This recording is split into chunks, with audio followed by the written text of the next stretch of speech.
Hi everyone, we are talking about literal equations. This is part 2.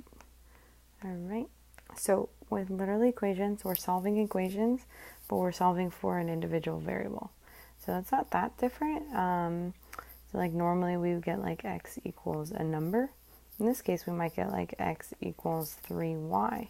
And that's totally okay. It just means that we want to get some variable by itself on the other side of the equation.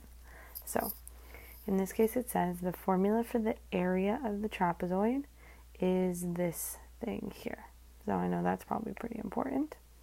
And it says H represents the height, B1 and B2 represent the bases. All right, so I can see in the drawing here, I see the height. All right, sweet, that's how tall it is. And then I have base 1 and base 2. So that's going to represent this line here and this line down here. And then it says solve the formula for B2 or base 2. So when I look at this formula, A equals 1/2 H times base 1 plus base 2.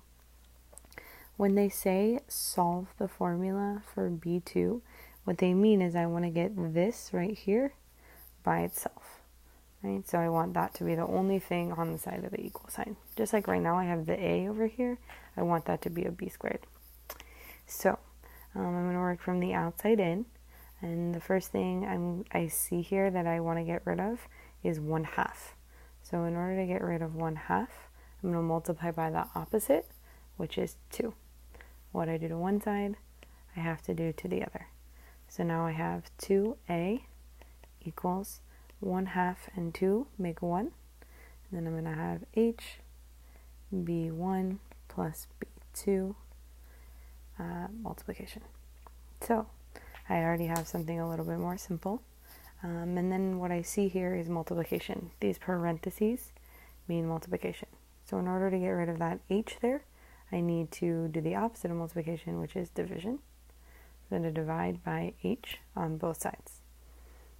So when I simplify this, I'll have 2A over H. Nothing really I can do there. H divided by H is 1, and it's going to be equal to B1 plus B2.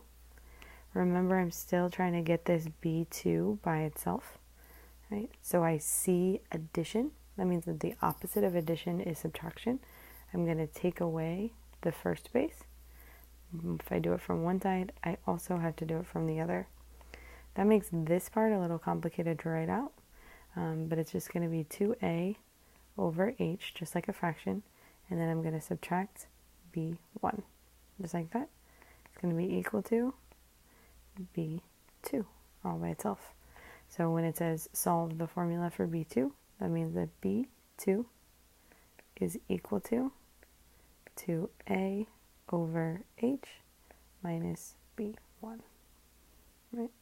So it's not as simple as that, like x equals 6, right? But we can see that that letter is all by itself there, right? That's what it means to solve a formula for a letter. Okay. Go ahead and pause your video and try this next one. It's much shorter than the one we just did. All right, if we're thinking about this problem, here we have the formula. We have E equals mc squared. It's the speed of light formula. And we're solving for m. That means the letter we want to get by itself is m. So that's here. I know that when two things are smushed together, it really means multiplication, right? And the opposite of multiplication is division. So I'm going to divide the c squared, right? C squared divided by c squared is 1. What I do to one side, I also have to do to the other. I can't simplify the left, so I have E over c squared equals m. Now I have m by itself, so that's my answer. I could write it again. I could write it E over c squared. It's exactly the same. Doesn't matter which one you choose to write.